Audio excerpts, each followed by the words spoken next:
So one thing I don't hear enough Americans talking about is the absurd cost of subscription services and just how much we're spending every month on these things. So I broke down the costs, I broke down what the average American is spending on subscription services every month. I was shocked at what I found. So I'm about to break down the costs and I'm about to break down some ways you can avoid subscription services. So stick around in the end, I got some good info for you. So we have a crisis in America right now. 65% of Americans are living paycheck to paycheck. Of people making over $100,000 a year, 40% of those are living paycheck to paycheck. There are 53% of Americans that don't even have $1,000 in their savings account. So they are literally one vet expense, one car expense, or any catastrophic expense away from having to choose which bills to pay that month. So that's why subscription services are detrimental to that, because it's reoccurring every month. It affects your budget. So I can already hear the comments, because every time you talk about making sacrifices, limiting things in your budget, the comments are saying something like, "Are you saying I can't enjoy things? That's rough." No, dog, I want you to be able to enjoy things, but I don't want a dream to become a nightmare. Let's do it the right way. And let's face it, you can't even go to the grocery store anymore without somebody trying to get you to subscribe to some Groceries Plus or whatever else they're trying to sell you.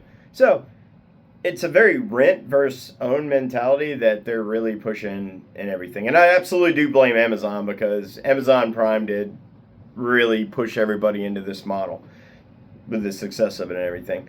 All right, so let's get into what this costing. And granted, my source, Google Gemini, some of these numbers might not be exactly to the dollar amount, but it's pretty close and the point still stands. So on the mid-tier packages, we're looking at Netflix at $19.99 a month, Disney Plus $18.99 a month, Hulu $18.99 a month, HBO Max $18.49 a month, Amazon Prime Video $13.98 a month, and that's if you just get the video stuff and you don't worry about the Amazon Prime subscription as well. We got Peacock $16.99 a month. We got Paramount Plus $13.99 a month. Apple TV $12.99 a month. YouTube Premium $13.99 a month. Do you have a headache yet? Because I sure do. So on the average cost of what it is actually costing, we're showing the average American streaming costs, just video, things like that, $70 a month on average. The average music cost for music streaming, $15 a month on average. Cloud storage, $8.50 a month. Gym membership, and granted I picked the low tier gym like a Planet Fitness, something like that on this, $30 a month is kind of the average. Your Amazon Prime stuff, if you break it down monthly, $14.99 a month. Food delivery, we're showing like $25 a month. That's things like I don't know, Instacart or apps like that a lot of people subscribe to. And let's not even talk about if you are a sports fan. Sadly, I'm one of them. $85 a month for like a live TV subscription so you can watch all of your sports stuff. It's insane, right? So, a complete breakdown. The average individual in America, and there was household and then there was individual. I broke it down by individual because I just think it's more holistic across the board. But the average individual is subscribed to 8 different services. Granted, 8 different services charging you every single month. So that is coming down to $219 a person, according to Google Gemini. The breakdown of that, take a guess of what that's costing you a year. $2,628 on average. Could you use an extra $2,628 in your budget? I know I could. So let's say we were very frugal and we didn't want to spend this money on terrible TV, which most of it is nowadays.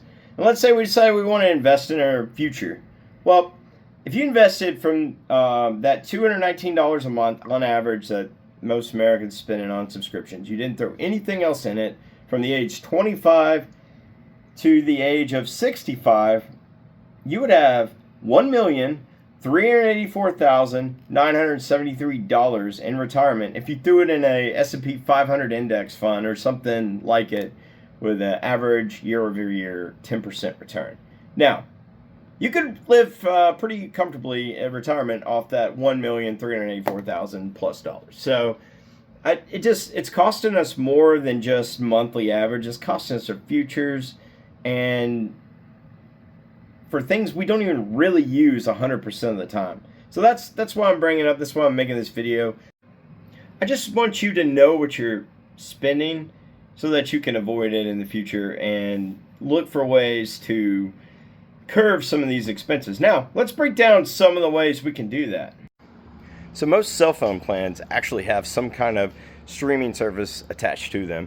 So double check that first. Make sure Netflix, it may be with ads or something like that, but see if your plan offers some kind of streaming service free or at a super discounted rate. That's one good place to start. So I would limit it down to 2 subscription services maybe that you're using the most. If one of those is available on your phone plan, do it. But you're not really missing out on much by not having a ton of streaming. I mean, Marvel died with Iron Man. Disney destroyed Star Wars. You can cancel your sports packages and stuff on the off season. If you're a football fan like me, it's like whopping 5 months a year. So less than half the year you're actually funding those subscription services for your sports and things like that. So you're not really missing out on a whole lot. Also with sports, man, go watch it with your buddies and have fun, instead of sitting in your own room by yourself. So I don't know, just certain ways you can cut back. Look, I know I'm going to get a lot of flack for this one, but there is absolutely no justification to any kind of subscription to do with groceries or food. Like Uber Eats, Grubhub, things like that, DoorDash, just go around the corner and get it. Just go to the store and get it. You can still do the order now, pick up with the groceries, and it generally doesn't cost a thing. Don't pay 4 times what a meal costs. That's just bad budgeting, and there's no way to justify that. So most of you can call me a dinosaur for this, and I'm perfectly fine with that kind of criticism. But you see all these DVDs, Blu-rays behind me. Back before Netflix started their mail service, I know a lot of people don't know this about Netflix if you're, Gen Z or something. They used to actually send you DVDs in the mail. Now, I personally continue buying my stuff. You can see behind me, I still own a lot of movies. I still actually watch a lot of them because I think that buying and owning something is better than renting it. And here's the thing, I don't have to worry about these movies not being able to be seen if the internet cuts out or something. I can just watch it. If I can't afford my internet bill because I am spending too much on streaming, I can watch these movies. I can pop them in. Blu-ray players are dirt cheap nowadays. These movies, you can get them all over the place. Hard copies all day long for dirt cheap. That's one way to do it. You can also, like Fandango at home, things like that, allow you to buy actual digital versions of these. So you have it in your library at any time, you can watch them. And they have these like $5 bins. I highly recommend that personally, just because all that money you're spending on streaming, you can buy a lot of movies. So that's one good way to cut it out. Same with music. Not many people, and I'm cautious to even mention music because it is getting tougher. But, I had the iPod days. I had my music on, digital library. Well, you could still buy MP3 files or MP4 files, whatever they're called now, on, say, Amazon. They're like $1 a piece, $1 a song, something like that. And you can add to your library pretty quickly. And again, you own it. You're not paying somebody for the privilege of giving it to you every month. And I know these are outdated, but these are some ways that you can cut back on what you're spending. Let's start with gym equipment. It is almost impossible to replace the entire gym for $30 a month, $40 a month, whatever.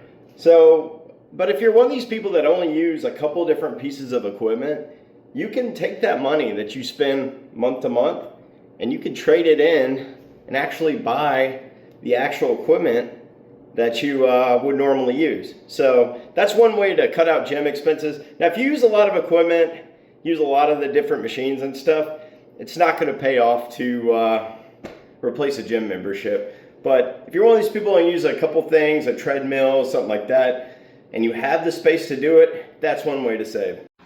Well, that does it for today's video. I would like for you to like, share, subscribe. I also want to know in the comments what you think. Post below ways that you could save, things that you agree, disagree with. It's fine. Also want to note, my actor right here was paid with many, many treats. So, Breeze, were you paid with treats? Thanks for watching and have a good day.